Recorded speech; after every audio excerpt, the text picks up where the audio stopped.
So before your final year at Miami, there's a lot of conversations revolved around Shedeur Sanders. Obviously, I'm assuming you guys have a great relationship. Some of the clips you've seen and stuff like that. What is it like for you to have like this rivalry with Shedeur? I don't have a rivalry with him. That's my boy. So at the end of the day, this whole process, we thought me and him were going to be 1 and 2 the whole time. Whether he's 1, I'm 2. Whether I'm 1, he's 2. And so that's just always been, our mindset. It didn't go that way. I thought he was one of the better quarterbacks in the draft as well, even throughout college. A lot of stuff out there on him ain't really, the truth, just because they spin it different ways. Like they spin stuff about me different ways. But I mean, when he gets his chance, become a starter, I know he's gonna make the most of it. And I'm ready to get back to work with him, after the season, talk some more stuff to him. Cam Ward directly challenged the uneven standards applied to Shedeur Sanders, calling them inconsistent and unfair. By insisting that performance, not politics, guide evaluation, he shifted the discussion from one player to a league-wide problem. Sanders' treatment now serves as a test of how the NFL supports and evaluates emerging quarterbacks. I feel a special relationship, especially me. First getting to know him 5 years ago when I started working with him. But it didn't surprise me because he's a good quarterback. He doesn't get a lot of credit that he deserves. Especially the plays that he made in Colorado. A lot of quarterbacks in the country are making those plays. So when he gets this opportunity, I'm pretty sure having soon today that he'll make sure he'll make plays on the field. Cam Ward's public challenge to the treatment of Shedeur Sanders brought the issue into clear view. For months, discussion around Sanders has centered on his profile, major compensation, a prominent Nike deal, and the expectation to stabilize a struggling franchise. Rather than a standard evaluation of a top prospect, he has faced sustained skepticism from analysts, fans, and league voices. Ward's comments underscored that the standards being applied to Sanders diverge from those used with other rookies. By stating it directly, he did more than support another quarterback. He identified a broader problem in how the league responds to young players with significant visibility. The takeaway is direct. Assessments should reflect on-field performance and development, not external narratives. A generational talent. I'm gonna prove him right. I'm gonna prove him right, don't worry. Oh my gosh. An article came out today. I'm generational. So I guess it's article versus article. I like that you think that, man. But we all know the truth.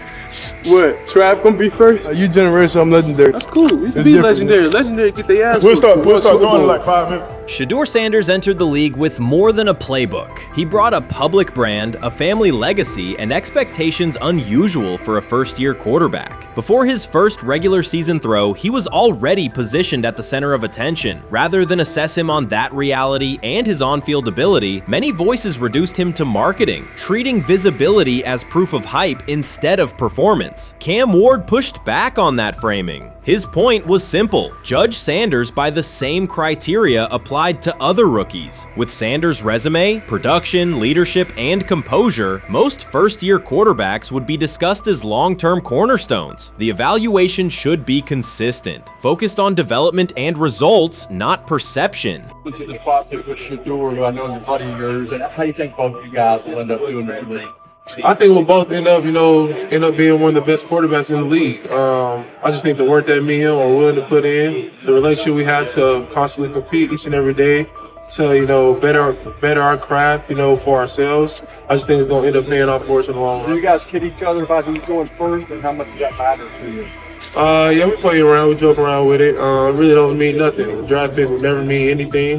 At the end of the day, you got to show whether you can prove each and every Sunday. You can't just do it 1 year. Disrespect shows up in two patterns. First, Shedeur Sanders is repeatedly framed through his father, Deion Sanders, as if lineage erases his own work. Discussion drifts to pedigree instead of what the film shows. Second, his visibility is treated with suspicion. His audience reach, partnerships, and ability to lift ratings are labeled hype rather than recognized as value. Instead of acknowledging that he drives demand and expands the stage for his team, critics call it an unfair edge. The result is a skewed evaluation. Star power is held against him while on-field production gets pushed aside. The standard should be consistent. Assess the tape and the development, not the last name or the attention it brings. Well, Ward were microfacts. Cam Ward's remarks went beyond defending Shedeur Sanders. They confronted how the league manages star power. The reality is simple. The NFL markets visibility, but resists it when a player doesn't follow the expected script. Rookies are supposed to be quiet, deferential, and grateful for limited leverage. Sanders arrived with leverage, brand reach, major endorsements, and confidence. And that presence was recast as entitlement. Instead of treating those factors as earned advantages, much of the commentary used them to diminish him. Ward called out that contradiction. The same influence the league sells to audiences is criticized when a young player exercises it. His point is a standards problem, not a personality dispute. Evaluate Sanders on his preparation, leadership, and results. Don't penalize him for having a platform or for using the leverage that the modern NFL itself helps create. Now it sounds like the Cleveland Browns are going to all but imprison Shedeur Sanders in the football sense of a very talented rookie quarterback who obviously needs reps, who needs an opportunity, and who now, barring some miraculous luck, will not get the opportunity to play in a single real game. I'm sure many around the NFL are celebrating as we speak. They are chuckling about this. Many in the NFL wanted to teach Shedeur and his daddy. Cleveland became the center of the conversation. With Shedeur Sanders attached to a major Nike partnership, the expectation was straightforward. He should be given real game reps.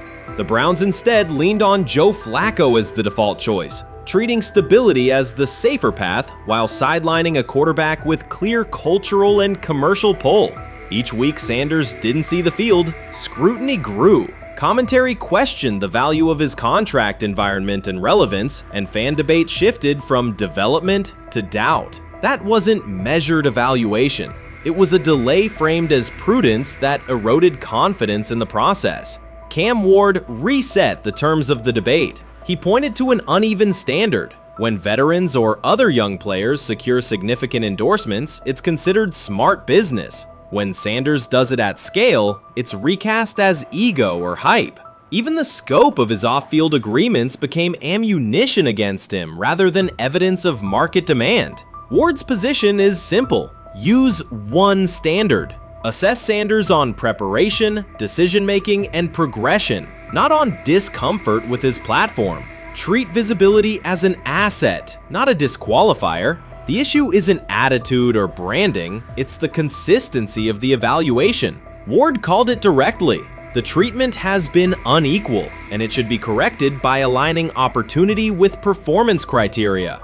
Fans need to recognize there's not a team in the league he'd start for. Not one. That's not ridiculous, that's not unfair, that's not a vast conspiracy. Shedeur Sanders fans are Angel Reese fans. They're just fair weather fans who don't really give a fuck about the sport. Most of them are just Dion fucking groupies that followed him when he went to fucking Colorado, just like Angel Reese's fans had never watched basketball prior to her playing at LSU, and they followed her to the WNBA and don't know shit about the sport. That's it. Now Dion fucking groupies are running around acting like, oh, this is payback to his dad. The timing is pivotal. Shedeur Sanders isn't trying to blend into the league's background. He's shaping the agenda. He drives debate segments, fuels short-form highlights, and moves merchandise at a pace most rookies never approach. By the metrics that define modern attention, he is the draw. Yet, a segment of observers continues to undercut him, not because of shortcomings on tape, but because of discomfort with how prominent he already is. Cam Ward put words to what many could see. Coverage around Sanders has been filtered through reaction to his visibility, rather than a clear read of his performance and growth. The market has already weighed in. Demand is real, not manufactured. Nike's record-level rookie endorsement aligned with that reality. Shedeur Sanders doesn't ask for excuses. He hasn't blamed limited reps, patched together receiver groups, or fourth-string offensive linemen struggling against Cleveland's second-team defense. He shows up, works, and demonstrates why he belongs. On day 3 of Brown's training camp, for the first time since OTAs, he finally received something close to a fair opportunity. He lined up with the second unit during an 11-on-11 period and made the most of it. In 8 plays, he did what he typically does when given a chance. He executed. He went 2 for 2 on a quick series, finishing with a decisive throw to tight end Blake Whiteheart that immediately caught the sideline's attention. attention. There was no hesitation in his drop, no unsettled feet, and no panic. Just firm, accurate timing and clean operation. It raised an obvious question. What has taken so long for the Browns to evaluate him with a functional group? The story isn't only about one throw, it's about the delay before it. Sanders has been the guy for most of his football life, commanding high school programs, starring in the Southwestern Athletic Conference at Jackson State, then operating under national attention at Colorado. For the first time, he's been told to wait. He has treated that reality as part of the job rather than a setback. He has prepared like a professional since the moment he arrived, and on the third day of camp in heavy heat, he let the football represent his case. While coverage focused on the veteran presence of Kenny Pickett and Joe Flacco, Sanders made an impression with minimal volume. The difference with the second team was immediate. Protection held up, routes were on schedule, and progressions unfolded as designed. Within that structure, he looked like the quarterback who led efficient offenses at Jackson State and Colorado. Calm in the pocket, decisive in his reads, and accurate to tight windows. This was not simply a good practice period, it was a clear statement. He was not just operating the script, he was directing it. The timing was sharp, the reads were clean, and the seam throw to Whiteheart was a high-level anticipation throw, professional in placement and pace. The narrative around Sanders should reflect that when he is placed in a workable situation, his strengths are visible. Early work with 4th unit personnel included protection issues and unreliable spacing. With the 2nd unit, those variables stabilized and his work looked consistent with his resume. The performance supported a straightforward conclusion. The evaluation should move forward with higher quality reps. Sanders has been explicit about his approach. He does not request special treatment. He intends to be prepared so that when an opportunity appears, he can step in without a drop-off. He has said he wants to be ready for anything and not offer explanations after the fact. That mindset fits what teammates and coaches have observed. A quarterback focused on the assignment, not the conversation around it. The conditions were demanding: relentless sun, heavy humidity, and a practice tempo that stressed decision-making. Many players fatigued as the session wore on. Sanders did not show signs of rushing reads or forcing the ball. He managed the pocket, reset his base when necessary, and continued to deliver on time. The path he has taken, HBCU starter in the SWAC, then Power 5 starter under constant attention, has prepared him for compressed evaluation windows. He has been under scrutiny for years. The heat did not change his process. He moved defenders with his eyes, anticipated breaks, and stepped into throws with balance. The crowd was not chanting his name, and there were no ovations. That was irrelevant to the task. He is focused on the locker room and the staff, and he is building credibility the same way he did at previous stops, by being reliable when the ball is snapped. Quarterbacks coach Bill Musgrave has emphasized ignoring external noise and keeping attention on install, footwork, and timing. Sanders is familiar with the dynamic. He has been followed by cameras and commentary since his early teens. He has experience living with attention and still adhering to routine. Under heat, with a narrow set of snaps and multiple decision points, he stayed composed and effective.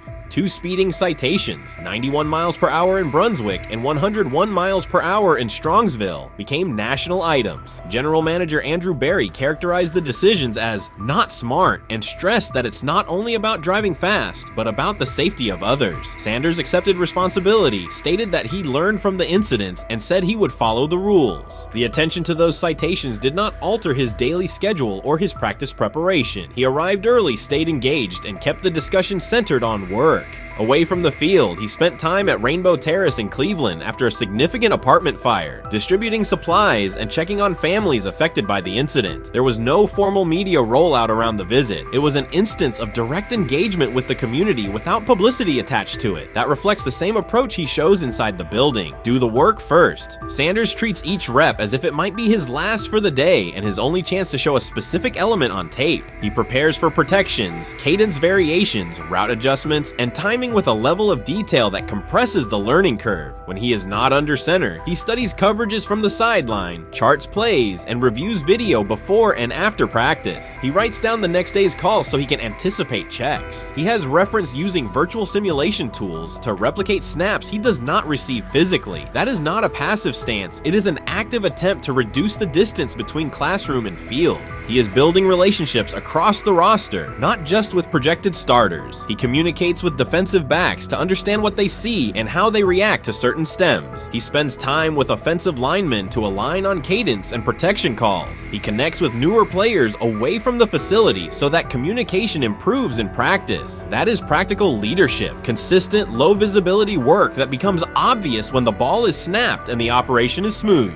3 days into camp, a central question remains. Why hasn't he taken a first-team rep? Flacco has seen work. Pickett has seen work. Dylan Gabriel has been cycled in. Sanders has remained behind all three on the depth chart while producing efficient periods when provided stable support. Head coach Kevin Stefanski has not publicly detailed the plan for distributing first-team snaps among the quarterbacks. When asked, Sanders answered that it is not his place to comment on rotation decisions. That response aligns with his day-to-day conduct, respectful, professional, and centered on the next assignment. The staff is managing a room with a Super Bowl MVP, a former first-round pick, multiple rookies, and a new set of combinations on the offensive line. That creates a set of decisions about exposure, pacing, and evaluation windows. Within that context, Sanders has presented a clear case for additional evaluation. He has shown he can execute the offense as designed when the variables are standard. Musgrave has a long-standing connection with the Sanders family through his time as a teammate of Deion Sanders in San Francisco. That familiarity supports direct communication. It does not guarantee anything about the depth chart, but it does help streamline teaching, feedback, and expectation setting. Inside the defensive back room, veterans such as Denzel Ward have provided perspective on timing, leverage, and eye discipline that Sanders has incorporated into his preparation.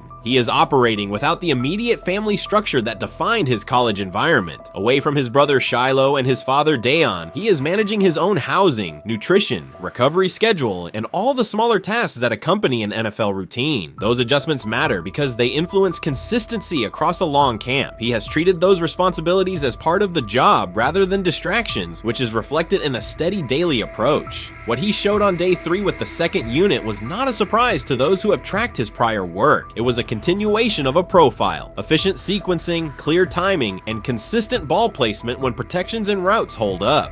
The 8-play period was short, but it was enough to reinforce the point. He doesn't need a large sample to demonstrate baseline operation. He needs a fair sample to test ceiling and adaptability. There is also the matter of perception. Public attention concentrated on the speeding tickets and the general manager's response. Less attention fell on the preparation, the efficient period with the second team, or the community engagement at Rainbow Terrace. That imbalance is common in training camp narratives. Sanders has handled it by keeping his answers simple and his focus on football. He has not tried to redirect the conversation. He has done his work and waited for additional reps. The objective next step is straightforward: expand the evaluation with higher unit personnel and standard opponents. That does not require a complete reshuffling of the depth chart. It requires allocating a defined sequence of first-team snaps so that timing with starting receivers and protections with starting linemen can be measured on tape. The staff can then compare operation speed, accuracy under pressure, red zone decision-making, and 2-minute mechanics against the other quarterbacks. That is the most direct way to clarify the competition. None of this dismisses the experience or track records of the veterans in the room. It emphasizes that the purpose of camp is to test assumptions with current performance. Sanders has provided enough evidence with the second unit to justify a broader look. He has shown that the pace of his feet matches the pace of his eyes, that he can hold safeties with his shoulders, and that he can drive intermediate throws without float. He has also shown discipline to take the clean completion rather than force the vertical shot when leverage dictates otherwise. Every day, he has addressed the controllable items: meetings, note-taking, install recall, cadence management, and post-practice review. He has not asked for public guarantees. He has asked for an opportunity to compete on comparable terms. The 8-play sequence with the second unit was a small but clear example of what he can do when those terms exist. The staff's communications have been measured. Stefanski has not laid out a schedule for first-team rotations publicly. Barry addressed the speeding incidents directly and emphasized standards for decision-making off the field. Sanders accepted the criticism, adjusted his behavior, and moved forward. Those are the relevant facts. What remains is a football evaluation that can only be completed by giving him snaps with the top group and measuring the results. If that evaluation occurs and he performs at the level he showed with the second unit, the conversation will shift from potential to placement. If it does not occur, the question will persist through camp. Why not test the full picture? Sanders has built a case based on preparation, poise, and execution. He has demonstrated leadership by building relationships across the roster. He has shown maturity in handling external issues directly and moving on. He has given the staff reasons on the field and in the building to continue the process.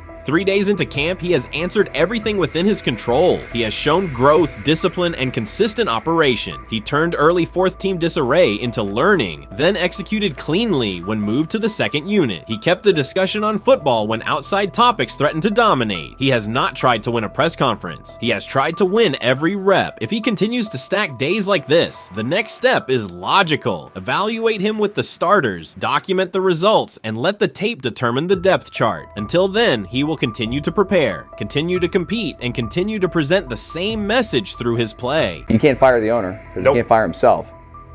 Yeah, someone's head's going to roll, unfortunately, in this situation, and it's probably Stefanski and Barry. I saw on The Athletic. I don't think that's fair, by the way. Stefanski, that part.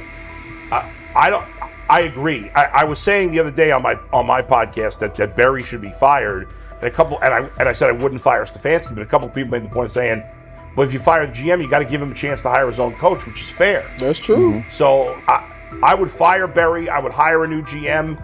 If that GM thinks Kevin Stefanski's a good coach, wants to stick with him. The situation in Cleveland has escalated with the NFL. Sources indicate GM Andrew Barry is prepared to move on from head coach Kevin Stefanski if he refuses to elevate Shedeur Sanders. The Browns are weighing a major quarterback change. Leadership appears to be aligning behind Sanders and pushing for immediate action. This is a high-stakes decision about control and the team's direction. I think it's unfair for me to comment in I guess, maybe on behalf of the industry. All I can say is this, the time that we spent with Shedeur, and what he's done throughout his college career is impressive. He's an impressive young man.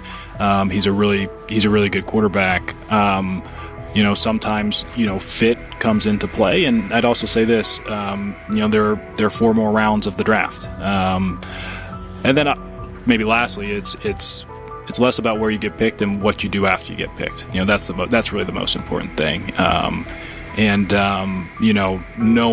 to know him over the course of the spring, he has a ton of resolve. Andrew Barry appears to be at a breaking point. Pressure from fans and within the organization to play Shedeur Sanders is intensifying. Barry is pushing for a move towards Sanders, while head coach Kevin Stefanski remains cautious about altering the depth chart. The divide is clear. One side wants acceleration, the other a measured rollout. The organization is under heavy scrutiny, and the focus has shifted to when, not if, Sanders sees the field. Has the 4th highest odds of any head coach this season to be fired. He's clearly on the hot seat. It's been a discussion for really a couple years now, dating back to last season's 3-win season. And he's always had kind of hot and cold seasons. And now the sports books are saying he's 4th on the list. Number 1 is Mike McDaniel of the Miami Dolphins, Brian Dable of the Giants at 2, Shane Steichen at 3, and there is Kevin Stefanski plus 650 to be fired. This has moved beyond tension to outright stubbornness. Rather than elevating Shedeur Sanders, the staff has chosen Dillon Gabriel. The current depth chart looks less like a forward plan and more like resistance to change. Fans have been clear about who they expect to see, yet the organization keeps delaying. Every week without a real evaluation of Sanders slows development and blurs accountability. Cleveland is choosing a conservative approach when a decisive decision is needed, sending a message of uncertainty to both the locker room and the city. Now, being the 3rd-string quarterback for the Cleveland Browns, was that so much was made out of unbelievable. He actually made the team as the 3rd-string quarterback. Like that was a big deal. Like that was somewhat of a surprise to a lot of people. He should have been the first pick in the draft. Kevin Stefanski appears to be doubling down to validate his approach. Despite sustained demand from Browns fans to see Shedeur Sanders reflected in chants, merchandise, and constant discussion, he continues to keep Dillon Gabriel in front on the depth chart. The decision functions as an assertion of control rather than a response to momentum. Even with clear signals from the fan base, Stefanski is staying with Gabriel and delaying a full evaluation of Sanders. It is a deliberate choice to maintain his plan and pacing, not to accelerate change. Cleveland is prioritizing continuity over recalibration, keeping any transition to Sanders on hold. But yeah, the Browns are in a tough spot. They have wasted. You traded a ton of high draft capital to get Deshaun Watson. You've gotten nothing out of Deshaun Watson and missed an opportunity. Like, who knows who they would have drafted? Now, maybe they would have screwed up those picks and the Browns would still be in bad shape. Andrew Berry is likely frustrated watching Dillon Gabriel default to conservative throws while the offense stalls. From a football perspective, this appears to be the hill Kevin Stefanski is choosing to stand on. Keeping Gabriel ahead of Shedeur Sanders has limited the unit's explosiveness and prevented a full evaluation of a higher ceiling option. Drives end quickly, field position flips, and momentum is lost while Sanders remains on the sideline. Fan patience is wearing thin. Each ineffective series intensifies criticism and shifts scrutiny toward the coaching staff's criteria for the depth chart. With every additional snap for Gabriel, the decision reads less like an open competition and more like rigid adherence to a plan that isn't producing results. The optics are clear. A dynamic quarterback sits while a cautious approach keeps the offense in neutral. If this continues, accountability questions will grow inside and outside the building. What performance benchmarks keep Gabriel ahead of Sanders? When will Sanders receive first-team reps in live situations to allow a fair comparison? The front office must decide whether to preserve continuity or pivot toward a timely assessment of Sanders. The longer the current approach stays in place, the more it signals stubbornness rather than adaptation, and the more pressure mounts to realign the plan with on-field output. I honestly see it happening if the Browns lose a bunch of games. Like if they get 5 wins or less, I see the report coming out now that Stefanski will be fired. I don't want it to happen. I want the Browns to be good, win a bunch of games. I think that they're going to be a team that is slept on and can at least get 7 wins, which is why if they don't, I see Stefanski getting all the blame for that, and there'll be a new coach in Cleveland. Because their players, to me, are there once again. We've talked about the incredible rookie class. The approach in Cleveland lacks consistency. One week, Andrew Berry signals he wants Shedeur Sanders on the field. The next, Dillon Gabriel gets the reps and the plan stays conservative. Through it all, Kevin Stefanski shows limited urgency despite pressure on his job security. Fans are asking for an offense that can push the ball, change field position, and produce points. Instead, the unit leans on short throws and cautious sequencing. Gabriel's play keeps the ceiling low and momentum static, while a full evaluation of Sanders is postponed. The result is growing frustration and a clear disconnect between the front office, coaching staff, and expectations in the stadium.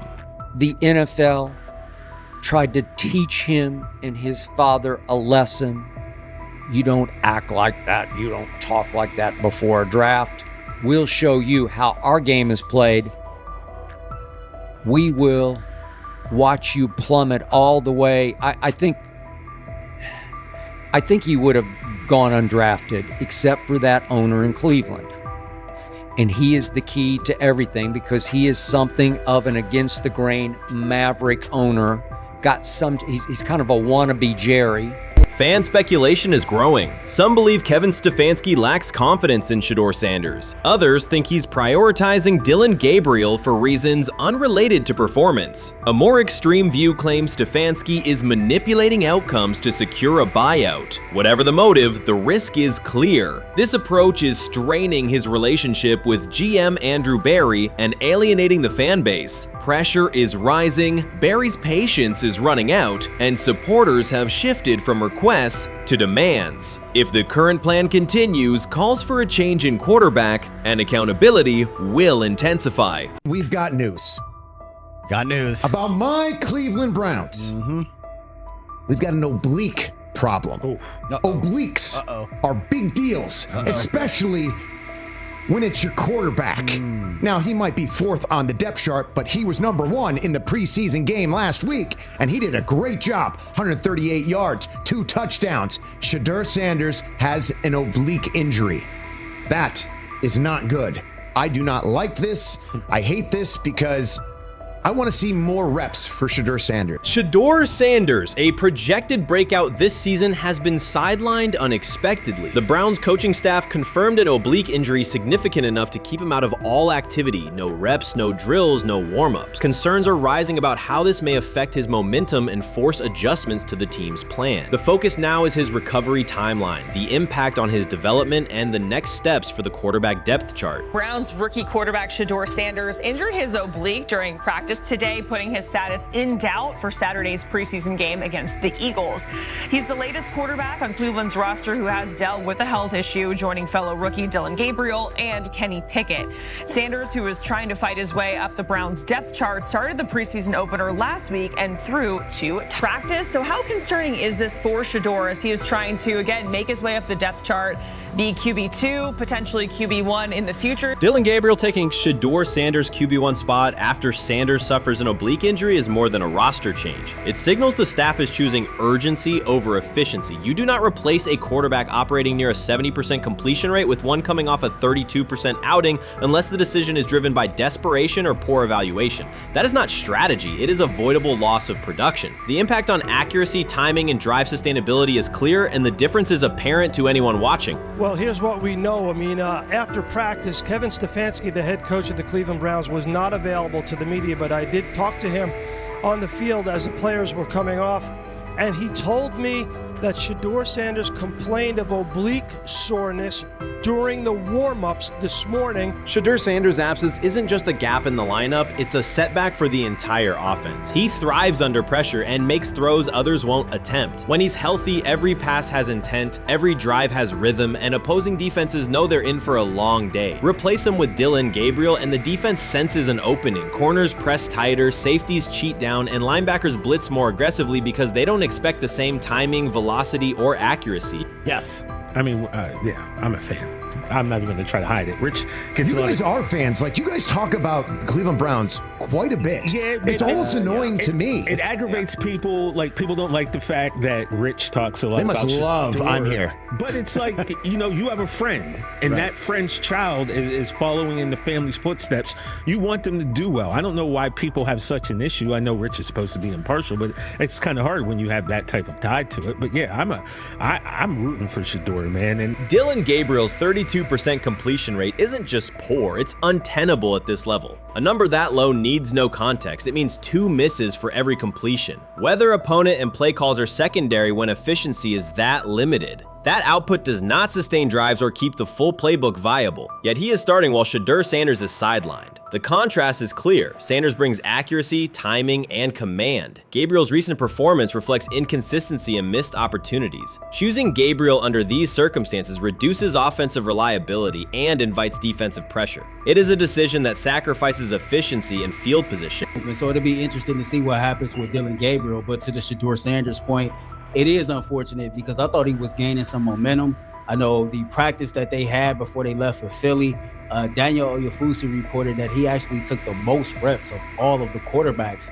And that was the first time that had happened. It was the first time that he had went ahead of Dillon Gabriel, practicing with the twos, etc. So, like, coming off that stout performance against the Carolina Panthers, he was gaining momentum. If this were a clean evaluation, there would be no debate. Shedeur Sanders is the clear choice. He's accurate, composed, and consistent with a track record of high-level production. Dillon Gabriel remains a question mark, and not the kind that stresses defense. He's the kind that makes coaches consider leaning on the run to limit risk and protect field position. The reality is that injuries create openings for players who haven't earned them. Gabriel has stepped into QB1 while Sanders is out, but that reflects circumstance, not superiority. We don't know the severity of this oblique injury and whether it will even keep him out of Saturday's game against the Eagles. As for moving up the depth chart, I'm the Browns preseason sideline reporter. I was there Friday night when he burst onto the stage and set the NFL world buzzing. And yes, his demeanor was tremendous. His poise was tremendous.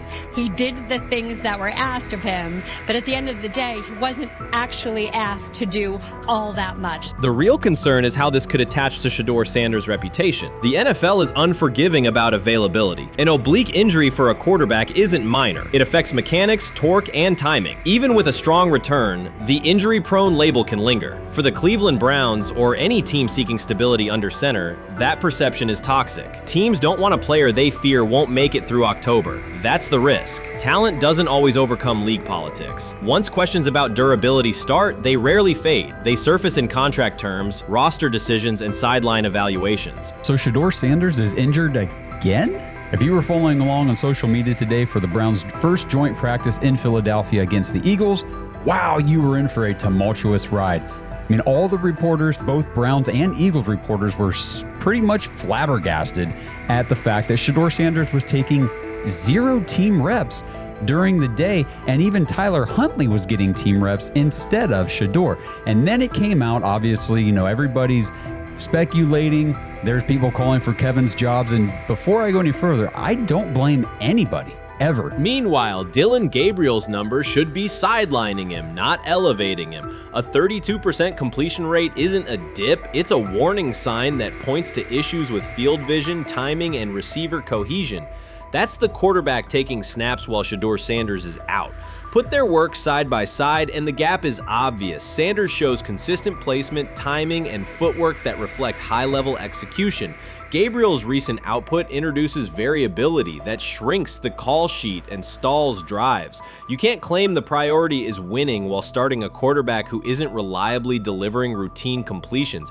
Fans recognize it, receivers lose confidence and tempo when targets are off, the offensive line's urgency fades when protection doesn't translate into productive throws, team belief in the quarterback is fragile, and once it erodes, a season can come apart quickly.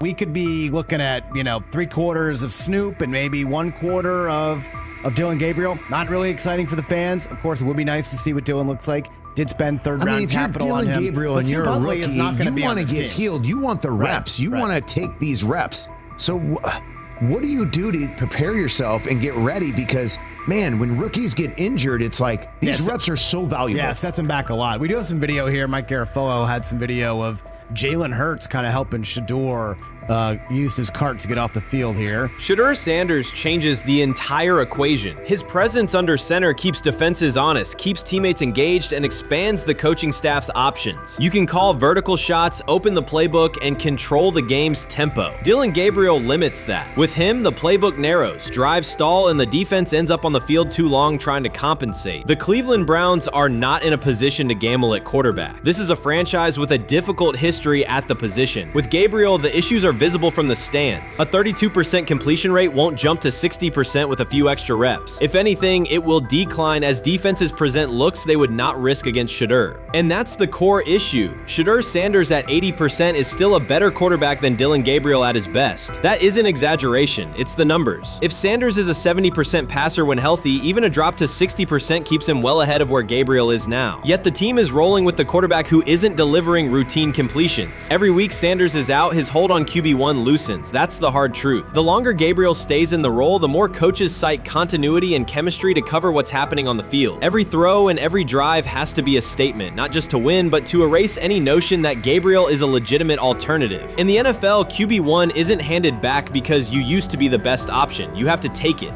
Started off with some positive news for Shedeur, and then it kind of just went left real quick. Shedeur got the news early on that if Dillon Gabriel couldn't go, he would get his second straight start in the Saturday preseason game against the Philadelphia Eagles. And then he went on to injure his oblique. For the fans who don't know exactly what part of the body the oblique is at, and what that injury is, and how it can impact the quarterback, can you explain to them what is an oblique injury?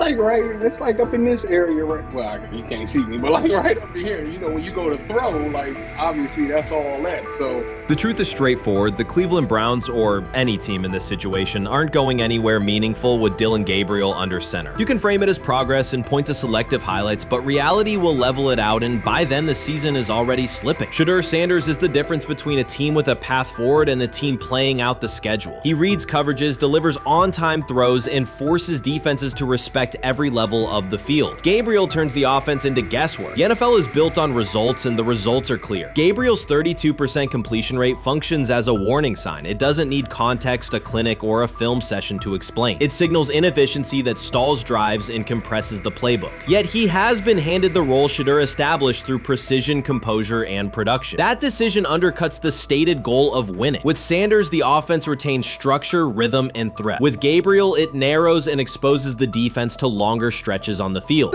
Honestly, guys notice it more when you're out winning games, right? If Cleveland starts off in a bad start, they're not doing well, and all of a sudden Shedeur or Dillon Gabriel are doing well in 7-on-7. They're throwing dimes. In practice drills, the number one defense can't stop them. People take notice of that, and the more that the players see it, they're gonna. Then the comments start happening over the lunch table. They start happening throughout the building, and that's when the pressure really will get severe. The Cleveland Browns were focused on resolving their quarterback situation until Jason Kelce made pointed comments that triggered a strong reaction from ownership. The response inside the organization was immediate and intense. What exactly did Kelce say that has the dog pound on edge and the front office under pressure? We seen that miserable game by the Cleveland Browns. So they throw Joe Flacco in there, and I like Joe Flacco. He did good, but they gave him the resource of all the first team guys. Then they throw Dillon Gabriel in there with first teams and second teams. So Dillon always is getting protected. The same thing again, they gave this scrub max protection on every play. Yeah, he completed some passes, but let's talk about his mistakes. He's still inconsistent with his throws, but he at least had max protection. The Cleveland Browns continue to be defined by inconsistency and avoidable setbacks. Even as fans hoped the organization had turned a corner, Jason Kelce, fresh off retirement, offered a direct critique that reignited doubts about the team's direction. His remarks implied the franchise's structure and decision-making remain unstable and recent progress may not hold. The takeaway for leadership is straightforward. Identify core issues, align on a coherent plan, and execute with discipline. For supporters, it's another sign that the problems run deeper than a single season. They throw Shedeur Sanders in there with the lowest cab drivers you couldn't even get on 5th Street.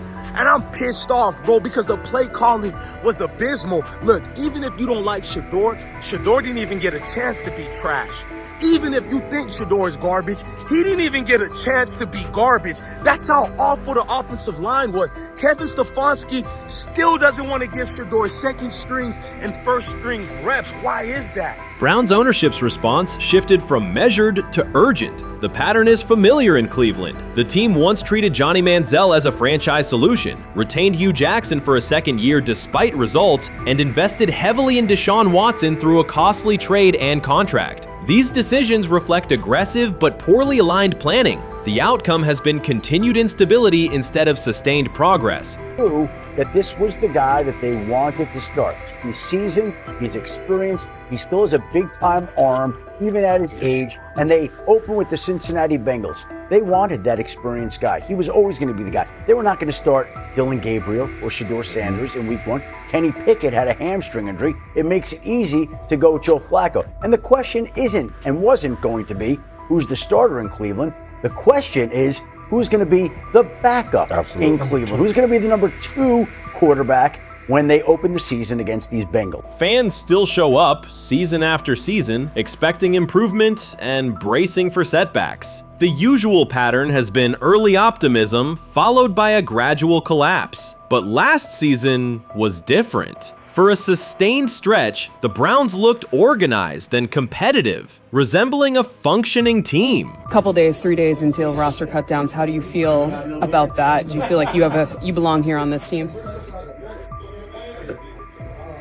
Obviously, I think overall as a player, I feel like I put in the work. I feel like everything I do, I try to do it to my best, and that's all I ask for. So I feel like everybody feels like, they should be on the team, and if you ask anybody on the team, would they feel like they belong, in their own eyes. So I feel like I do, but I'm my own player, I think about myself in a high regard. The front office entered the offseason confident. Kevin Stefanski was being praised, and the Dog Pound believed the team had made real progress. Then Jason Kelce delivered a pointed assessment that cut through the optimism. Fresh into retirement, the former Eagles All-Pro and Super Bowl champion said Cleveland still looks like a team patching over issues rather than building a durable contender. Kelce's view was direct. The Browns' structure is fragile, and the roster is too dependent on perfect health at quarterback. He argued the team is one injury away from losing continuity and sliding backward. Because Kelce has operated inside a stable, championship-level organization, his comments carried weight with players, media, and fans. The reaction was immediate. People took his critique seriously, not as outside noise, but as an informed evaluation of how a successful team should be built. Ownership also felt the impact. Jimmy Haslam's response shifted to urgency, a sign that leadership recognizes the stakes. The criticism arrives in the context of prior high-risk decisions, especially the fully guaranteed $230 million commitment tied to Deshaun Watson. Watson has missed time and shown inconsistency when available, and the contract has constrained flexibility. Kelce's remarks highlight why depth, alignment between the front office and coaching staff, and a clear contingency plan at quarterback are non-negotiable. The takeaway is straightforward. Cleveland must convert last season's progress into a stable framework, protect the quarterback, deepen critical positions, and establish a plan that survives injuries and short-term setbacks. Without that, the games that fueled optimism will remain temporary.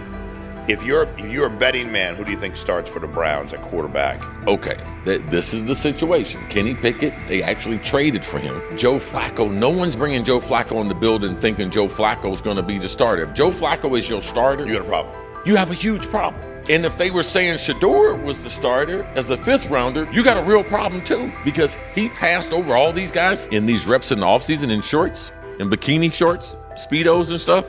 Like, no. That kind of stuff. So I'm not that surprised when you put down a 3rd round pick on a quarterback. You do believe he has a certain skill set. Jason Kelce stated the obvious. Cleveland committed to a quarterback who hasn't played at an elite level in years, and Joe Flacco's playoff run didn't change the long-term outlook. Ownership appeared more upset that the criticism was public than by the substance of the critique. Many fans agreed. They've seen this pattern before. Rosters age, injuries are inevitable, and when a single contract dominates the cap, one setback at quarterback can undermine the entire season. Kelce's broader point was about structure. The Browns prioritized the high-cost, uncertain starter over depth and contingency. The late-season surge masked issues that remain: limited cap flexibility, thin depth at key positions, and an offense that lacks a credible Plan B.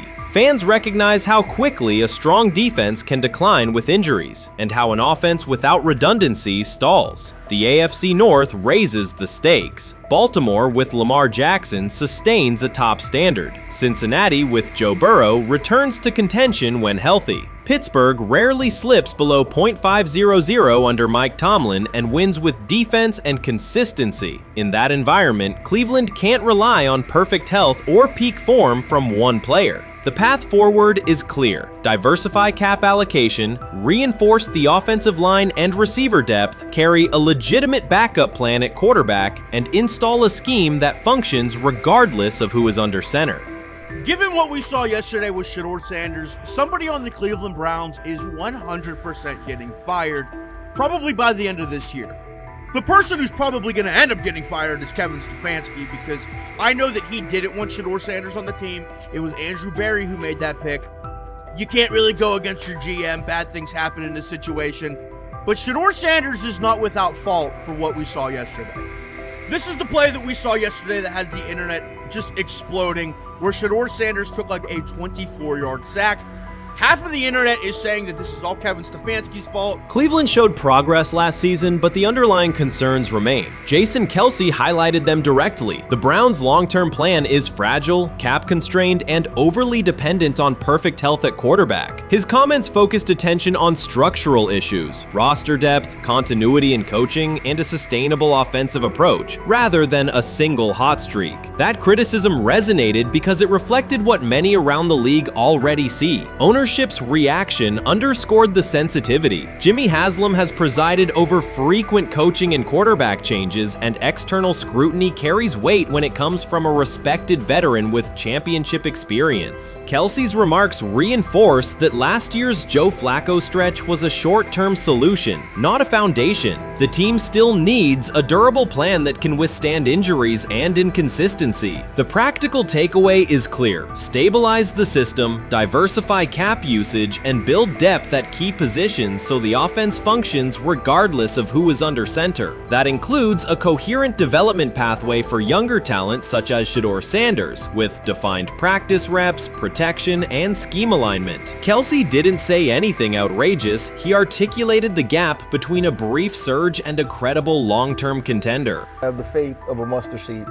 right? Because this is the greatest resurrection since Jesus the Christ, right? Like at some point, Joe Flacco was thinking about getting into TV, right? Joe Flacco didn't have a job, and then now you not only come back and start for the Cleveland Browns late in the 2023 season, but they came back around to you. You're now the day one starter for a franchise that just 2 years ago was in the playoffs. The Browns' quarterback situation remains unsettled. Deshaun Watson was expected to be the long-term answer, but injuries and inconsistent play have prevented him from reaching an elite level. When the team turned to Joe Flacco after Watson's season deteriorated, Flacco immediately lifted the offense and produced results that highlighted the gap between expectations and reality. That a 39-year-old late addition could outperform a $230 million starter was not just a short-term surprise, it raised fundamental questions about roster construction and evaluation. Quarterback depth has been fragile, and the late-season surge masked broader structural problems. Jason Kelsey's remarks made that clear. Cleveland is vulnerable if the starter is unavailable, cap flexibility is limited, and the offensive plan lacks a stable contingency. His critique drew attention to leadership and planning as much as on-field performance. Jimmy Haslam's strong reaction reflects the pressure on ownership. The organization has promoted a message of stability and progress, but Kelsey's assessment suggested those gains are not yet durable. The path forward requires a realistic approach to the cap, a credible backup plan at quarterback, and a system that holds up regardless of personnel. Grab hold of the starting job. Yes, but I don't think we're going to know which one until we get deep into August. Now, I think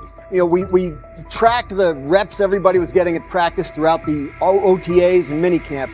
But when you talk to people there, they just want to make sure everybody got what they needed. And that, Kenny Pickett, we find out if he has the goods to be the starter. Joe Flacco, they back him off a little bit. He's 40. He may not need as much. The rookies, Shedeur Sanders and Dylan Gabriel, what do they need to learn to make the transition from the college game to the pro game? That's what the spring was about for the Browns quarterbacks. Now, Shedeur Sanders has moved from social media celebrity to on-field standout, and ESPN now lists him among its first-team candidates. Reactions are split. Some fans are impressed while others are skeptical. Whether this reflects Deion Sanders' long-term strategy or simply Shedeur's rapid development, the story is drawing widespread attention. Here's a look at what led to this moment. They never planned on taking him. The problem is, like Ocho Cinco said, you got somebody that has endeared himself to the locker room.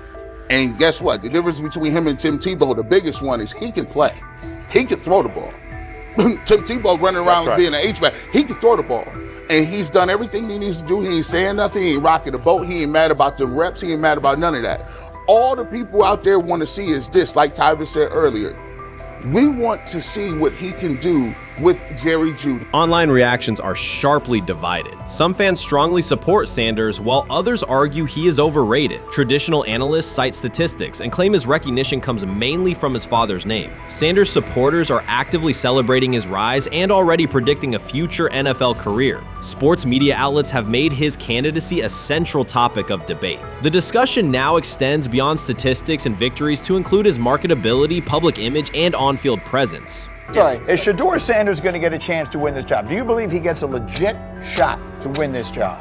Listen, I think, first of all, the action's going to really start in training camp. Like, forget all the OTA stuff. You don't win a job in OTA. The real action starts in training camp. And just like Shedeur said, during the mini camp, when it's time to take your reps, you got to make the most of it. Because I think early on, there's going to be a lot remember, Joe Flacco didn't hardly practice in OTAs and mini camps because they were giving the young guys. Right. So when he gets his opportunity, he's going to have to make the most of it. Analysts are closely reviewing game footage to evaluate Sanders' decisions and mechanics, while others examine his social media activity to see how he balances content creation with quarterback duty. Shedeur Sanders' placement on ESPN's early first-team list has taken over the college football conversation. Supporters circulate his highlights and argue that his on-field production and leadership justify the honor. Skeptics claim the recognition relies too heavily on his family name and question whether his resume is strong enough for first-team status. Analysts are rewatching game footage to assess his reads, accuracy, and pocket presence, while others examine how he balances a high-profile social media presence with quarterback responsibilities. The debate has pushed other storylines, such as conference realignment and NIL issues, into the background, leaving fans and commentators focused on Sanders' performance, marketability, and overall impact on the sport. I'll keep saying it.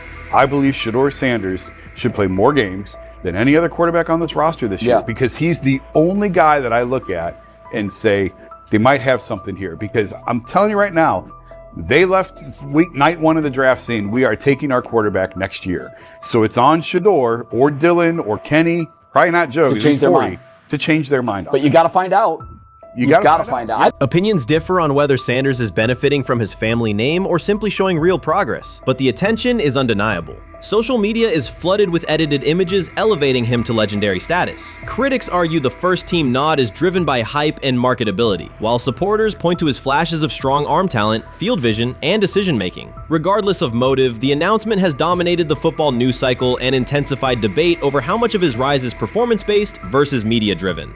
Highlight reels rarely show Sanders' turnovers, late-game mistakes, or inconsistent stretches. Being named to a first-team watch list suggests sustained dominance, something Sanders has displayed only in flashes. His selection appears driven as much by brand recognition and media appeal as by performance. ESPN's decision has intensified debate. Data-driven critics post statistics that question his resume, while passionate supporters predict awards and future NFL success. Commentators recall a time when first-team consideration required years of proven excellence. Yet many fans already see the announcement as confirmation that Sanders is on track for major college football honors. Shedeur Sanders has earned first-team reps when training camp commences later in July. I'm not saying like he's the first guy up when you do 11 on 11s, day 1, 2, 3, 4, 5 at training camp. I'm not necessarily saying that.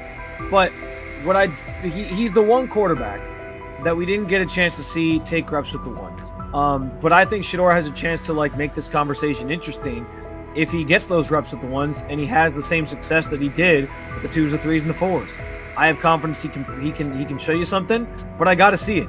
We all got to see it before we can actually judge that. Some believe Deion Sanders is already preparing for an award ceremony, while others are furious, threatening to protest ESPN's credibility over Shedeur's first-team mention. Critics argue that honoring Sanders without a full season of elite play undermines college football standards. Supporters insist his performance and profile justify the recognition. The debate reflects a broader clash between traditional merit-based evaluation and modern brand-driven visibility. In today's landscape, first-team consideration is no longer only about statistics. It also involves marketability and audience engagement. Whether welcomed or rejected, Sanders commands attention and embodies the sport's shift toward both performance and personal brand. When he led college football in completion percentage and he threw almost 40 touchdowns for over 4,000 yards, how tall was he? Because they make it seem like he shrunk all of a sudden, RC. Oh, how lively was his arm? Because all I know is somebody did that. Somebody threw for over 4,000 yards, somebody threw for almost 40 touchdowns, and somebody led college football in completion percentage. Now, I'm trying to figure out, what I try to figure out all the time, Mel, is how a guy that hadn't played football in almost 5 months. Shannon Sharpe has publicly defended Shedeur Sanders and criticized those questioning him. Sanders has earned higher recognition and some fans are responding negatively. Although there's debate about whether he belongs on a second-team list, Sharpe maintains that Sanders' career is clearly ascending. Reactions on social media are mixed. Some users are angry, others are surprised, and a few say they anticipated this result. The conversation remains active. When reports confirmed that Shedeur Sanders had been elevated from second team to near top tier status, Shannon Sharpe issued an emphatic response. He delivered a detailed rebuttal to critics, underscoring why Sanders deserved the promotion and directly challenging those who doubted the decision. I don't think that he was underprepared during these meetings. I don't believe any of these stories that he showed up arrogant and that he was bombing his interviews. I mean, you watch the film, he's on time, he's on point. You watch his interviews, he answers like a 10-year NFL veteran. Like, he's clearly dominating OTAs. It's every single day there's a new report of how well he's doing for the Browns in OTAs. And I mean, you can say what you want, it's just OTAs. Okay, if that's your new narrative, then he's doing exactly what he needs to be doing. He's on point, he's on time, he's getting the respect of his teammates, and he's making plays. So we're gonna see years down the line, something's gonna come out that I don't know what exactly it was, but something will come out. Critics have been waiting for an opportunity to dismiss Sanders. They labeled him overrated, accused him of benefiting from nepotism, and claimed his profile came only from his last name and polished image. Within their own echo chamber, they cited every game in which he fell short of huge passing numbers as validation of their doubts. Since Sanders has begun receiving formal recognition, criticism has escalated. A wave of self-appointed analysts is dissecting his throwing mechanics and team role, and many online commentators now argue that his promotion reflects deeper problems within the sport. Shannon Sharpe rejected each criticism directed at Shedeur Sanders. During the broadcast, he turned a routine segment into a detailed examination, acting as presenter, interrogator, and fact-checker. Sharpe walked viewers through game film, season statistics, and scouting reports to show why Sanders merited his recent promotion. Whenever a panelist claimed Sanders had not earned the role, Sharpe countered with completion percentages, efficiency ratings under pressure, and documented late-game drives that changed outcomes. He stressed that the backlash was driven less by on-field evidence and more by reluctance to revise earlier opinions. Sharpe argued that critics were upset not because Sanders lacked qualifications, but because his progress contradicted their initial narrative. By the end of the discussion, Sharpe had moved past simple defense and reframed Sanders as a clear example of performance-based advancement, demonstrating that early predictions can be wrong. Never heard of no Dylan Gabriel or Tyler Shock. What the hell is that? So how is Shedeur Sanders going behind them? I'll tell you how. Collusion. 4 different times they passed on him. How the hell does that happen? 4 rounds. It doesn't happen to a quarterback. We've never seen anything like this before.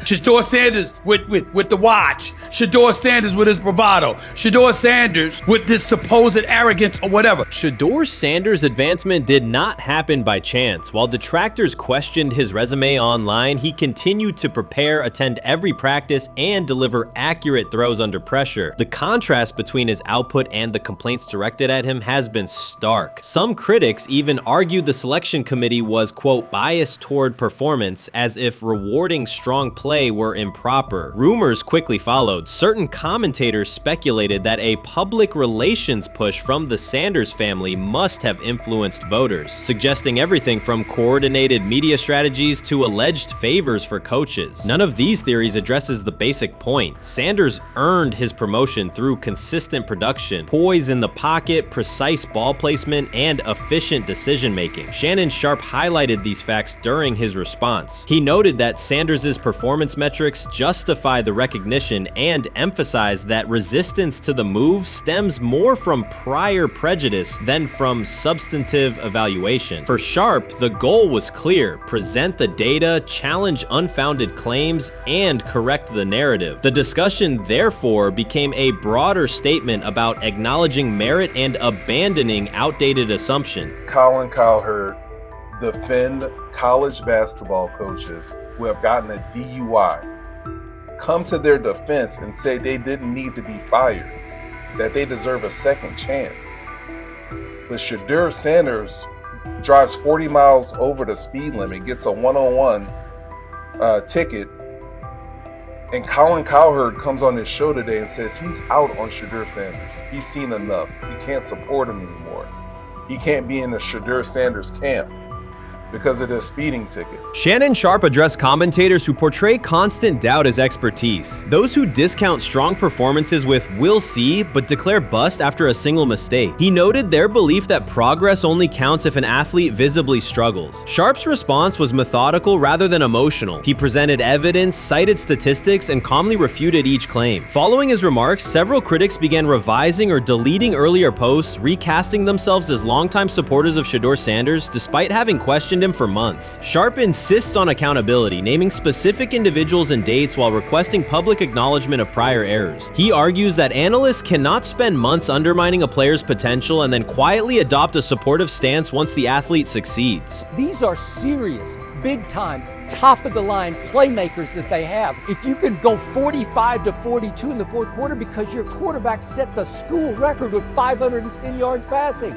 He was flawless. Shedeur is big time. I didn't know for sure, will it translate to the next level of competition? Yes, it might translate to the next level of competition as he can play. Critics who once claimed Shedeur Sanders was unprepared now hesitate to acknowledge their mistake. They resist retracting earlier comments and struggle to accept that an athlete can succeed without their approval. Sanders continues to share practice clips and game highlights without engaging the debate, while Shannon Sharpe documents every dismissive remark, ready to revisit them on national television. The disapproval did not slow Sanders. It underscored his progress and exposed the gap between perception and performance. As a result, the conversation has shifted. Analysts who doubted him now describe him as undervalued and publish detailed evaluations of his mechanics and game management, suggesting long-standing familiarity with his career. In a matter of weeks, critics have recast themselves as advocates, demonstrating how quickly opinion can change when consistent results leave little room for doubt. Shannon Sharpe signaled that his commentary is not over. He considers Sanders' advancement a positive outcome for every athlete who has been overlooked or criticized for having confidence. Sharpe stressed that analysts do not have the authority to determine who deserves recognition based on personal preference. The reaction to Sanders' promotion, he argued, revealed how quickly opinions can shift once results are undeniable. Sharpe pointed out that many vocal critics became quiet when confronted with objective performance data. This exchange, Sharpe insisted, reached beyond defending a single quarterback. It challenged the practice of dismissing achievements that do not fit familiar narratives. He reminded viewers that success does not require external approval and that consistent talent will surface despite online commentary intended to minimize it. While critics reconsider their positions, Sharpe remains steady, assigning credit to the athlete and allowing the scoreboard to confirm the argument. In his view, the statistics speak clearly enough. Sharpe also emphasized that the intensity of the backlash must be placed in context. College football is a volatile environment where unexpected outcomes are common. Therefore, declaring failure based on incomplete evidence only weakens the credibility of sports analysis. The discussion underscored the need for measured evaluation rather than reactive judgment. Dak Jackson and him and everybody else that we talked to have said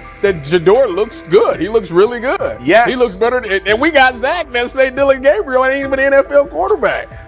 It's true. So how is it that this man can't get a rep with the ones, but that non-NFL quarterback can? We all what agree with sense that. does that make? Some observers now claim that recognizing Shedeur Sanders' strong performance undermines football's traditional standards, even though they previously argued he received coverage only because of his father. Faced with Sanders' current statistics, those critics are searching for explanations that fit their earlier narrative. The data have always been clear. Their earlier objections ignored that fact. Shannon Sharpe is openly highlighting this reversal, comparing past negative remarks with Sanders' recent 400-yard games to demonstrate the gap between criticism and evidence. Sharpe did not force these commentators to backtrack. He simply displayed their earlier claims alongside Sanders' results, allowing the contrast to speak for itself. How you feeling? I'm getting there. You see what I got on, right? That's why I was asking how you help for it. Yeah, I'm getting there. See? Prime, what they had to do? I had blood clots. Okay. And they amputated, you know. But I work with it. Man. Yeah, I'm amputated. So I get that work done a couple times a day. Keep the blood circulating, blood flowing, but it's a new normal. And the best thing about here, we have a whole medical team on the second floor. We have a whole medical floor, which is great. Deion Sanders is shaken, this time not by a hit on the field. In a sudden turn, Ryan Clark has uncovered a serious plot affecting Shedeur Sanders' NFL draft status, and the disclosure is reverberating across the sports community. What once looked like a simple scheduling delay may actually be a calculated effort to undermine Deion's son. The facts suggest intentional sabotage, a breach of trust, and repercussions that could be far-reaching. This is no routine football headline. It is personal, and Coach Prime did not see it coming.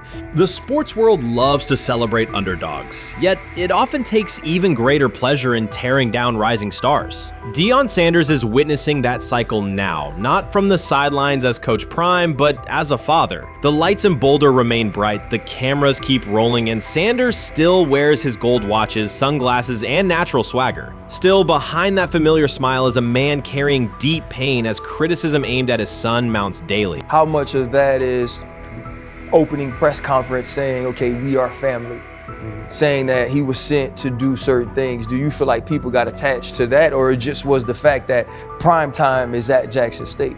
It's prime time. If my son plays cornerback, I want him to be around, in my opinion, the best cornerback ever to touch the field. That's right.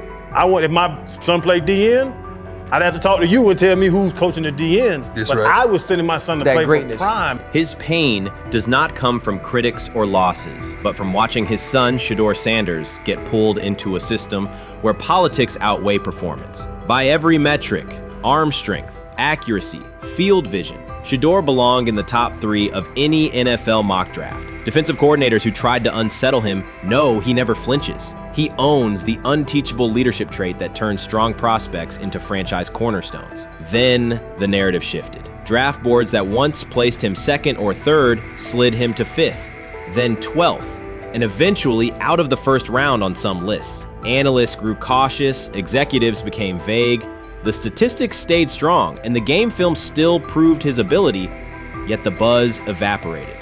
The abrupt silence felt deliberate and wrong. Former NFL safety and respected analyst Ryan Clark then delivered an unfiltered disclosure, not on a scheduled TV segment, but in an unscripted comment. He stated plainly that influential figures inside the league were not overlooking Shedeur Sanders. They were actively holding him back.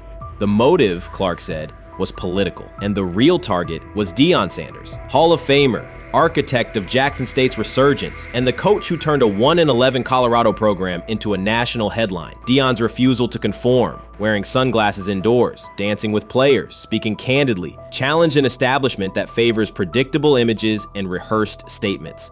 According to Clark, that resistance to tradition was not forgotten. When Shedeur displayed the same mix of talent and confidence, concern spread through front offices and media circles. Questions about leadership style and attitude surfaced. Coded language for discomfort with a quarterback who mirrors his outspoken father. Clark's point was clear.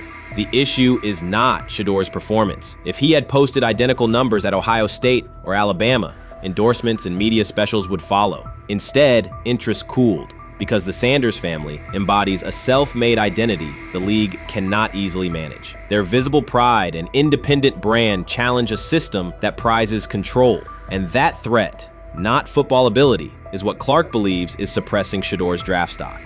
Many observers declared Deion Sanders was finished. They argued that his public style attracted unnecessary attention, that his health had deteriorated too far, and that his coaching career was approaching an abrupt conclusion. They misread his resolve. When speculation intensified, Sanders did not schedule a press conference or issue a formal statement. Instead, he released a short video recorded at his Texas home, walking alongside recording artist Lil Wayne. The footage established 2 facts. Although Sanders still walks with a limp, he remains active, and he intends to return to the sideline.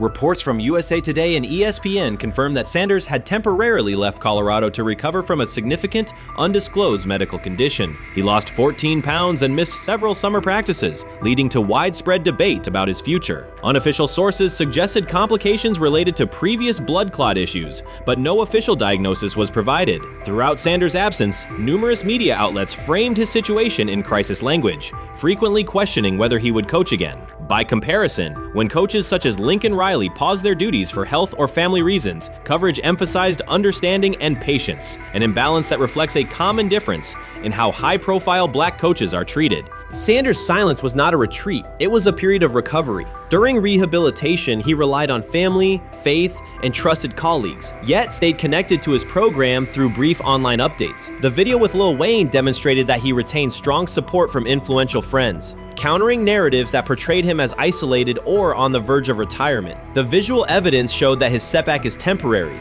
and that he remains determined to lead Colorado into the forthcoming season. Since accepting the Colorado position, Sanders has dramatically elevated the program's national standing. He first drew national attention to Jackson State and the broader HBCU football landscape, then moved to Boulder and transformed a one-win team into a central storyline in college athletics. His approach, combining hip-hop culture, direct communication, and open expressions of faith, has challenged conventional expectations for head coach behavior. Each step forward has been met with heightened scrutiny. His time at Jackson State was labeled a publicity stunt, his departure for Colorado was framed as abandoning HBCU culture, and his social media presence has been cast as distraction from traditional coaching responsibility. Critics often magnify Sanders' missteps and question his motives, while comparable actions by other coaches receive neutral or sympathetic coverage. Showings of enthusiasm from Brett Favre and disciplinary intensity from Nick Saban are celebrated as competitive passion, yet Sanders' displays of confidence are frequently labeled arrogance. The discrepancy illustrates deeper biases rather than differences in performance. Sanders' success challenges entrenched expectations of how a college football leader should look, speak, and act. respect, especially a black coach who refuses to downplay his identity.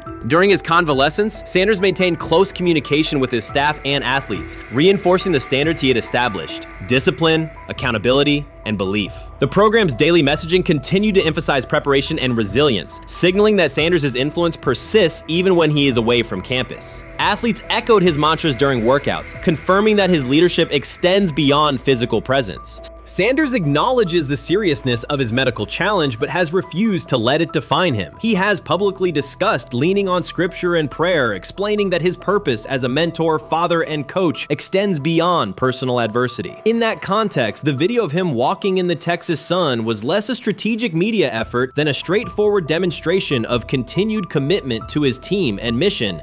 Colorado still requires Sanders' vision. Prior to his arrival, attendance was low, national media attention was minimal, and recruiting momentum had stalled. Sanders' leadership brought renewed energy, authentic identity, and higher standards of accountability. Players who previously lacked representation in college football leadership found a coach who shares, affirms, and elevates their cultural background. Sanders supplements conventional coaching priorities, scheme, fundamentals, and execution with empowerment initiatives that cultivate self-confidence and authenticity. As preseason camp approaches, Sanders intends to resume full involvement, even if medical recovery remains ongoing. His presence is expected to restore on-site leadership, stabilize the locker room, and direct media coverage toward on-field progress. For Sanders, the objective extends beyond compiling wins. It includes completing a cultural transformation that expands how success and leadership are defined in modern college football. Those who predict his decline overlook the underlying traits, faith, perseverance, and purpose that have supported Sanders throughout his career. Doubts, rumors, and disproportionate scrutiny have followed him from playing days into coaching, and he has consistently responded with results. His current health setback is another obstacle, not a conclusion. The broader initiative he leads, centered on authenticity, opportunity, and high standards, continues. When Sanders returns to the sideline, it will mark the next stage of a movement he has guided from Jackson State to Boulder. The recent period of quiet has been strategic rather than passive. Instead of defending himself in daily briefings, Sanders focused on rehabilitation, remote program oversight, and family support. Each brief social media message reinforced a consistent theme: faith and preparation. He has articulated gratitude for medical professionals and has reiterated that his mission at Colorado is unfinished. His public references to scripture have been direct but measured, aligning with his long-standing practice of integrating faith into leadership. By walking through his ranch with Lil Wayne, Sanders signaled continuity. The clip underscored that influential supporters remain engaged, that Sanders' broader network values his vision, and that he remains capable of navigating physical challenges. The visible limp was not evidence of imminent retirement. Rather, it documented the reality of ongoing recovery and the resilience with which he approaches each obstacle. Colorado's athletic administration and football staff continue to affirm Sanders' program direction.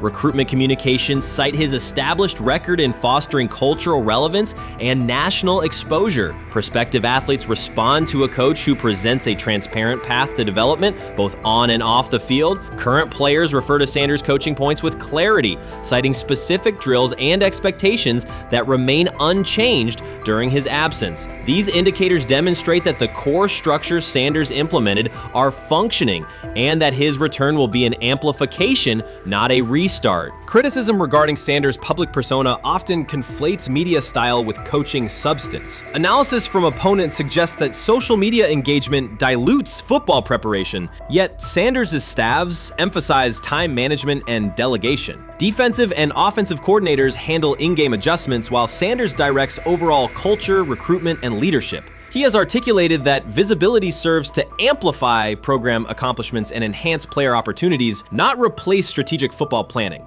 Some commentary has attempted to reframe Sanders' health issue as evidence that his coaching model is unsustainable. The argument ignores the documented health challenges faced by numerous coaches across levels of competition. For example, college coaches recovering from heart procedures or joint replacements have returned to successful seasons after appropriate medical clearance. Sanders' case follows a comparable trajectory. Medical complications require temporary separation, structured rehabilitation is prioritized, and a managed return is planned. Institutional medical protocols at Colorado dictate clearance requirements, Sanders will meet those before resuming full sideline duties. Colorado's players have expressed public confidence in Sanders' eventual return, citing regular virtual check-ins and continued accountability. Several athletes noted that positional meetings included recorded messages from Sanders reinforcing tactical goals and personal discipline. These details confirm that Sanders has remained actively engaged, albeit remotely, and that team culture remains aligned with his principles. Looking ahead, Colorado's schedule will attract national attention, both for on-field competitiveness and the storyline of Sanders' comeback. Analysts will evaluate how quickly he reestablishes day-to-day rhythm and whether his physical limitations influence practice oversight. Internal planning accommodates gradual escalation of responsibilities, with medical staff and strength and conditioning personnel contributing to phase reintegration. The broader significance of Sanders' return extends beyond Colorado. His visibility continues to challenge prevailing narratives about leadership styles and pathways in college athletics. By prioritizing authenticity, open articulation of faith, and cultural expression, Sanders offers a contrasting template to more conventional models. His eventual recovery and sideline presence will reinforce the argument that diverse leadership profiles can succeed in elite collegiate competition. In summary, rumors of Deion Sanders' coaching demise were premature. Verified reports confirm a substantial but temporary medical setback. He used the time away to focus on health, sustain program engagement, and rely on a support system anchored in family, friends, and faith. His recent public appearance demonstrated active recovery and reaffirmed his intention to resume leadership in Boulder. The forthcoming season will test Colorado on the field, but it will also underscore the durability of Sanders' vision, one that combines competitive ambition with cultural resonance. Observers who continue to question his longevity overlook the resilience and purpose that have defined his career. Sanders' return is imminent, and the movement he leads remains intact. What do you think is happening in Browns camp? What do you think is going to happen there before I let you go, Lewis? You know, I think it really does all depend on how Kevin is able to, as it relates to Shedeur, work him in enough. Well, one, Shedeur has to earn the right for Kevin and the staff to have discussions about, hey, we got to get him more reps with the ones and twos.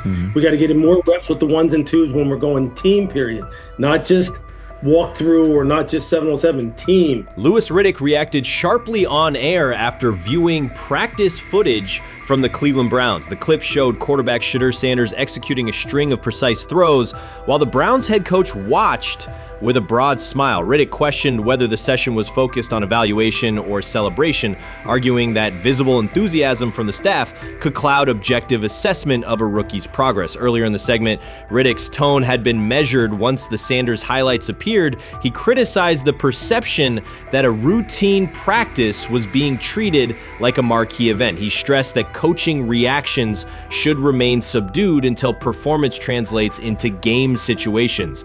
Riddick concluded by calling for accountability and asking the Browns to clarify how they plan to manage expectations for Shedeur Sanders as training camp continues. Couldn't imagine me myself saying, hey, you know what? As someone who has been at the very bottom to try and ascend to like some level of success, I could never imagine going, you know what would be really cool?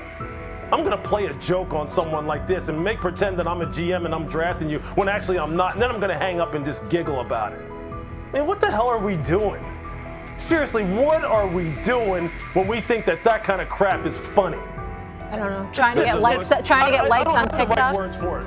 Right, Lewis, I'm gonna say this. I don't have the right words for it. Few situations unsettle a former front office executive faster than watching coaches celebrate a rookie quarterback before pads come on in August. In Louis Riddick's view, the Browns staff did more than acknowledge promise. They acted as though they had already secured their franchise leader. Throughout the session, Shedeur Sanders delivered 40-yard throws off his back foot, ran crisp 2-minute drills, and displayed steadiness rare for a first-year player. According to reports, each successful rep drew audible admiration from the sideline, highlighting how quickly enthusiasm has escalated. When Riddick reviewed the same practice tape and heard the glowing comments, he challenged the reaction on live television. He argued that a few controlled drills should not override the methodical scouting and development work that normally guides roster decisions. Riddick's criticism focused less on Sanders' talent than on the evaluation process. He warned that comparing a prospect to established stars or joking about renaming the stadium creates pressure before the player has taken an NFL hit, faced a disguised coverage, or logged a preseason snap. Praising potential is acceptable, he said, but anointing a savior in July risks repeating the organization's history of premature quarterback expectations. Sanders brings confidence shaped by his father's legacy and his own disciplined preparation, yet Riddick insists that progress must be confirmed over time. He urged the Browns to temper public excitement, follow a structured development plan, and reserve celebratory reactions for on-field results that matter. Regular season production under live pressure, not highlight clips from a midsummer workout. He has to earn that. Kevin has to figure out a way to do that, so then you can reasonably assess what you have in him compared to Dillon Gabriel, compared to Kenny, compared to Joe Flacco. If you don't, then the conversation surrounding him is going to continue to be what it's been, which is, but for some people, he was overhyped all along. He's not that great of an athlete, doesn't have a big enough arm. There's a reason why he was a 5th-round pick, blah, blah, blah, which I don't believe. I believe if he is given enough reps, earns enough reps, and then is given enough reps in meaningful situations, he can throw the ball just as good as Joe, if not better, just as good as Kenny, if not better, just as good as Dillon Gabriel. After more than 2 decades in personnel and broadcast analysis, Louis Riddick was dismayed to see a franchise bypass basic evaluation standards after only a series of eye-catching minicamp throws. Reviewing practice footage from Cleveland, he observed Shedeur Sanders drilling 40-yard passes against uncovered receivers and running 2-minute sequences with poise. In Riddick's view, those reps, conducted without pads, contact, or a disguised rush, show arm talent but reveal little about how a rookie handles game pressure. Riddick said the Browns' reaction drifted from objective assessment to outright admiration. Multiple reports indicated coaches were sketching new concepts for Sanders during dinner and referring to dedicated Shedeur packages well before a padded practice. Even the veterans in the quarterback room showed no visible alarm, a sign that staff excitement had already reset the internal depth chart conversation. The analyst emphasized that his concern is not Sanders' skill set. He acknowledged the quarterback's arm strength, footwork, and composure, but rather how quickly the club appears willing to declare him its long-term answer. Riddick cited several past prospects who received similar midsummer acclaim only to stall once real competition began. Given Cleveland's long history of quarterback turnover, he argued the organization should focus on incremental milestones, processing post-snap reads, surviving live pass rushes, and rebounding from mistakes on Sunday afternoons. Riddick urged the Browns to temper expectations and follow a structured development plan so Shedeur Sanders can progress without undue pressure. One coach reportedly admitted he replayed Tuesday's scrimmage film so often that he lost sleep, an anecdote Riddick offered as proof that enthusiasm is already outpacing reality. All asking now is what is going on with Shedeur Sanders, and so the floor is yours. Maybe you can make sense of this free fall with what was at one point the top-rated quarterback in this draft class. Yeah, see, I think at this point in time, this really isn't a football discussion any longer. This is a personal discussion. This is about it's a fit discussion. It's whether or not teams are just comfortable with everything that comes along with Shedeur in terms of who he is as a person, all the people that are surrounding him in terms of his inner circle, and whether or not teams deem that to be something that they're comfortable with. Right or wrong, that's the only conclusion you can really come to at this point. Louis Riddick voiced an escalating concern during the segment. Having witnessed numerous quarterback setbacks in his career, he worries another may be forming, not because Shedeur Sanders lacks talent, but because the praise around him is growing without restraint. Sanders has simply attended practice, delivered accurate passes, led the huddle, and shown the composure expected of an NFL player. Riddick fears the Browns' reaction, treating routine drills as proof of long-term success, risks setting premature expectations. He cautioned that the organization seems ready to celebrate a franchise savior before Sanders has taken a competitive snap, noting that such early adulation has derailed promising prospects in the past and could impede Sanders' measured development.